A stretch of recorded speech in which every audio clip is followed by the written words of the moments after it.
Ay, ka-coffee! Wala pa tayong suklay. Magandang araw po sa inyo. Luzon, Visayas at Mindanao, magandang araw po sa inyo. Nako, tignan mo, nabubulgar na talaga itong si Amy Marcos at itong si Sara Duterte. Talagang may sabuatan ito talaga para mapatalsik si PBBM sa trono. Yan, mismong si Sara Duterte. Nagsasalita na siya dito mismo eh. At ang kanyang hina-highlight ibang tao si Amy Marcos. Samantala yung sinasabi ng mga kakampi niya, yung sinasabi ni Harry Roque, halimbawa, pag sinabi mong Marcos, pare-parehas ng Caracas yan. Sinasabi nila, magnanakaw si Marcos Sr., magnanakaw din si Marcos Jr. Ano yun, may exemption. Hindi kasama si Amy Marcos. Biruin mo. Ito mga tao na to talaga, nahuhuli kayo talaga sa ginagawa ninyo. Number 1 yan ha. Number 2, tatandaan ninyo yan, yung balita, na si Amy Marcos, gusto pala talaga maging presidente. At kinonfirm yan ni Yusek Claire Castro sa isang press conference. Alam mo kung bakit? May nakarating sa atin. Natatandaan ninyo yung maraming disqualification case si PBBM dyan sa COMELEC noong 2022. Ang gusto daw na replacement, if ever totoong na-disqualified si PBBM, si Amy Marcos. So, they were hoping that time na ang presidente natin ngayon ay si Amy Marcos, pero hindi sila nag-succeed. Dahil nabasura yung mga DQ cases na yan eh. Mga disqualification cases dyan sa COMELEC. Nakatakbo si PBBM, naging presidente si PBBM. O sige, isa pa to. Niluto nila ang tandem na to, PBBM at Sara Duterte. Kasi alam nila weak si PBBM. Yan ang nasa plano nila eh. Originally talaga, weak si PBBM. So yung pagpapatalsik nila kay PBBM, pagkaupo pa lang, di ba? 1 year, after 1 year. In fact, wala pa nga 1 year, 6 months eh. Nag-ingay na yung mga yan. Pinalabasan nila yung narrative, weak si PBBM, hindi niya kayang patakbuhin ng Pilipinas. Kanino mga plano yan? Bakit nila ginawa yan? Sino bang uupo once na mapatalsik nila si PBBM? Si Sara Duterte. So malamang sa malamang, malaki ang papel ni Amy Marcos dyan. Kasi sinasabi mismo ni Sara Duterte na 2012 pa, magkaibigan na sila ni Amy Marcos. O ano yung sabuatan nyo dyan? Magkaibigan kayo 2012 pa. Si PBBM, 2022 lang kayo nagkakakilala or 2021, sige. O base sa mga previous interviews, 2021 lang naging magkasama itong si BP Sara at itong si PBBM. So kung may malaking plano kung bakit nabuwag itong unit team or kung bakit pinapabagsak si PBBM, pilit na pinapatalsik si PBBM para maupo si Sara Duterte, isa si Amy Marcos dyan. 2012 pa pala kayo magkakasama eh. Oh, ano sinasabi ni Yusek Claire? May statement minsan si Amy Marcos na sinasabi niya sana siya na lang ang presidente. Sabi ni Yusek Claire, ayan, lumalabas ng totoo mong motibo, maging presidente. Paano mangyayari yan? If ever mapatalsik nila, ang problema hindi sila nagtagumpay, no? If ever napatalsik nila si PBBM dyan sa pwesto, si Sara Duterte ang uupo, si Amy Marcos siyang kukumpas. Diba? Siyang magdidikta kay Sara kasi mahina naman si Sara eh. Hindi naman magaling si Sara eh. Kita-kita naman eh sa pagka-vice presidente niya, walang ginagawa eh. So sinong kukumpas? Si Amy Marcos. Sa ganyang paraan, kaya pilit nilang pinapatalsik si PBBM para makuha nila yung trono. Bagamat si Sara Duterte ang nakapwesto, si Amy Marcos ang kukumpas. O sama mo pa si Gloria. Isa din yan, si Gloria Macapagal Arroyo. Isa din niya sa mga kumukumpas, tatahi-tahimik lang yan. Pero kumikilos siya ng tahimik at pailalim. Oh, ino-operate din yan si PBBM. Oh, nabubulgar kayo sa kalokohan ninyo. Oh, galing mismo ito kay Sara Duterte. Nasa Philippine Star. Ito, kung di nyo pa nakikita. Amy is a different individual. Nung nakita ko to, nagpapatawa kayo. Sabi nyo nun, kung anong puno siyang bunga. Or hindi talaga bunga si Amy Marcos. Linawin ninyo.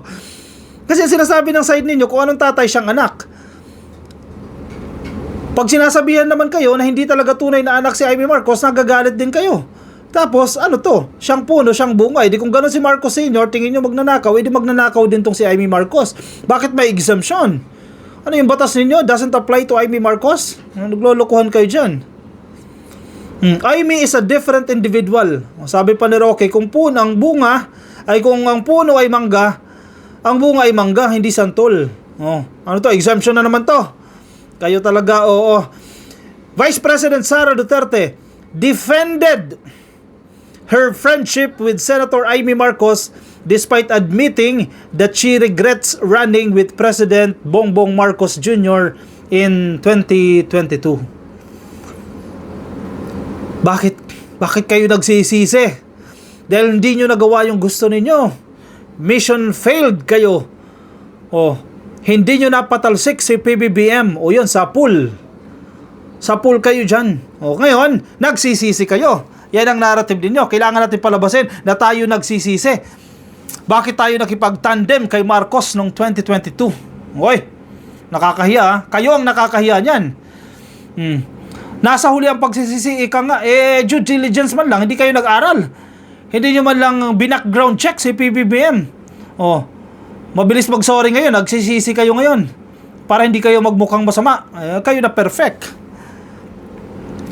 Sabi ni Sarah, I quote verbatim, hindi ko kasi alam na si BBM ang buong akala ko kasi dahil syempre, di ba, na that dark past in our country, yung panahon ni Marcos Sr., dark past daw yan ha, in our country, and the principal figure of that was Marcos Sr. So I was thinking that he would want a legacy that is better than what we had before. Hindi ba? Yung magagandang programa ni Marcos Sr., mga plano, tinutuloy ni PBBM ngayon dahil for the longest time, ilang mga administrasyon na ang lumipas, pinabayaan ninyo yan. Nasaan ang Pilipinas? Lugmok ang Pilipinas. Dahil after ng administrasyon ni Marcos Sr., ano bang nagawa nila Cory? Ano bang nagawa nila Gloria, nila Erap, nila Fidel? Asa na? Bakit tila naghirap ang Pilipinas? Nung panahon ni Marcos Sr., biruin mo, maganda ang ekonomiya. Maraming infrastructures, maraming hospital, specialty hospital, maganda ang blueprints, ang plano. Tinitingala tayo hindi lang sa Asia kundi sa buong mundo. And after that, nangyari, yung magagandang plano hindi tinuloy. Mga spillways lang, hindi tinapos. Kaya ngayon, kaunting ulan, babahain tayo. Panahon pa lang ni Marcos Sr., may mga plano na. Long-term plans. Dinedma ninyo. Dahil Marcos yan, itigil natin lahat yan. Ganyan yung mindset ni Cory. Kahit napakaganda ng plano ni Marcos Sr., itigil natin yan. Kasi ma-attribute kay Marcos Sr. yan selfish. Selfish kayo. Sino nagsasuffer? Mga Pilipino. Nung panahon ni Digong, may mga ginawa si Digong na nandun din sa blueprint. Nandun din sa plano ni Marcos Sr. Subway. Kanino bang plano yung subway? Marcos Sr. pa rin yan. Ilang administration, tinulugan yan. Kaya kulelat yung transportation sector natin sa Pilipinas. Tinulugan nyo yan. Tapos kung i-describe ni Sara Duterte ito, dark past. So akala niya, may magandang legacy si PBBM. Better than what we had before do sa dark past daw ni Marcos Sr. Kapal mukha ni Sara dito magsalita. Sabi niya, unfortunately, I did not vet properly my running mate. Tanga. Sorry for the term. TANGA ka. BOBO ka. 80-80 ka. Hindi ka pala nag-vet Napakalaking usapin yan. Presidente at vice-presidente, hindi ka nag-research? Tapos sasabihin mo ngayon, unfortunately, hindi ako nakapag-vet Unfortunately, hindi ko na-research. Unfortunately, hindi ko na-aral na ganyan pala siya. Ngayon mo sasabihin yan? That was a major decision. Ang makipag-partner kay PBBM, yet hindi ka nag-aral, hindi ka nag-research, walang vetting na naganap. Tapos ngayon, unfortunately, sasabihin mo, I did not vet properly my running mate. In short, ina-admit mo na mahina ka. Crucial decision yan na hindi ka nag-research, hindi ka nag-vet. Sinong weak ngayon? Ganun na lang kadali yan, sasabihin mo, unfortunately, I did not properly vet my running mate. Marami kang pinapaniwala, sabi nyo, mga Duterte supporters, pinapaniwala nyo. O nagsisisi kayo ngayon dahil sa kapalpakan ninyo. Hindi kayo nag-vet. Sisi nyo ngayon sa Marcos administration. Si PBBM nga na presidente, hindi nagsasalita ng ganyan. Unfortunately, I did not vet my running mate. Hindi kayo ginaganyan. Hindi sinasabi ni Presidente na hindi ako nag-research, hindi ko inakala na ganyang kasaltik itong si Sara. Diba? Nagganyan ba si PBBM? Hindi siya nagganyan. Out of respect. Out of courtesy. Babae si Sara, nire-respeto siya ni PBBM. Pero baliktad ditong si Sara Duterte, walang karespeto. San Juanico Bridge lang, ano sabi niya dyan? Naiirita daw siya sa San Juanico Bridge. Madam, hindi mo alam kung anong naitulong sa ekonomiya ng San Juanico Bridge sa Samar at Leyte at mga kalapit probinsya. Tingnan mo ngayon. Oh, hindi makatawid yung mga truck. Anong perwisyo sa ekonomiya? Laki, di ba? Kasi again and again, for the longest time, hindi nyo pinansin yung rehabilitation ng San Juanico Bridge. Ano nyo? Tingin nyo, walang renovation na gagawin dyan? Ilang taon na yung, tulay na yan? 50 years? 60 years? Hayaan nyo lang na ganyan? Walang maintenance? Walang rehabilitation?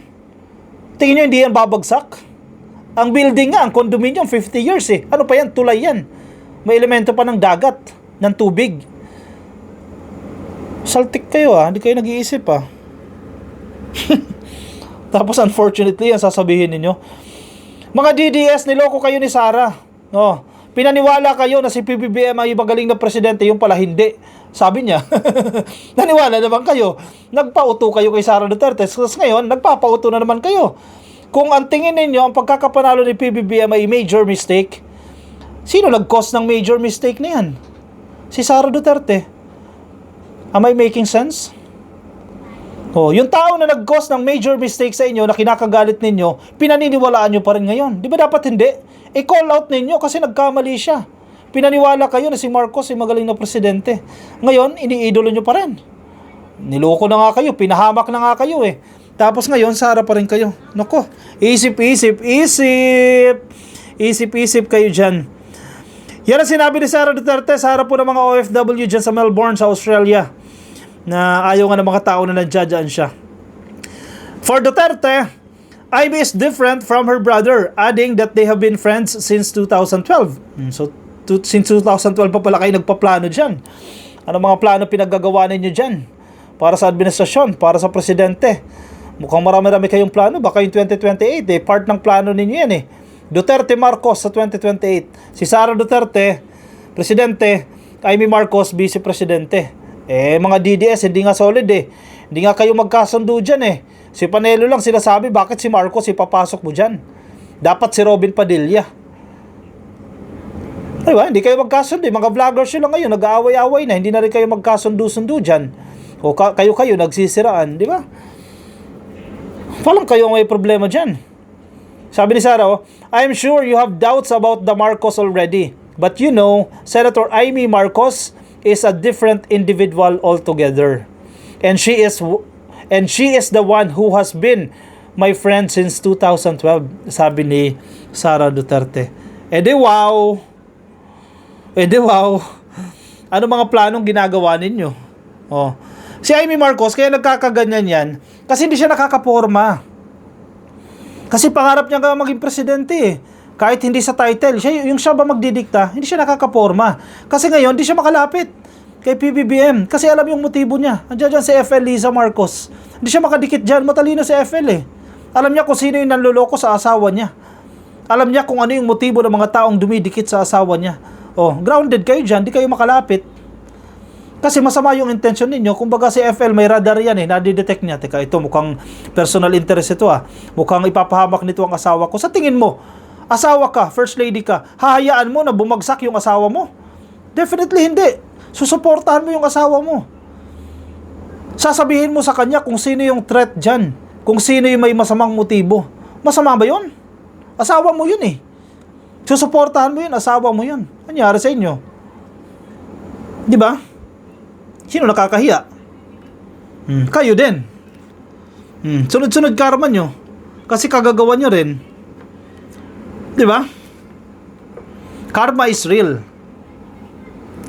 Bad karma ang nangyayari sa inyo, sa ginagawa ninyo. Sige, wag pa kayo tumigil. Binabalikan na kayo ng tadhana. Sige. Anong inyong komento, ka-coffee? I-comment dyan sa ating comment section para mabasa po yan ng iba natin mga ka-coffee. Mga nasa Facebook, pasuyin na lang ka-coffee. Please like and follow YouTube, subscribe, TikTok, subscribe na rin po kayo. I'll see you in the next video. Maraming salamat po sa mga sumama. Ingat po kayo, nasan man po kayong panig ng daigdig. Ang kapitayon. Bye-bye.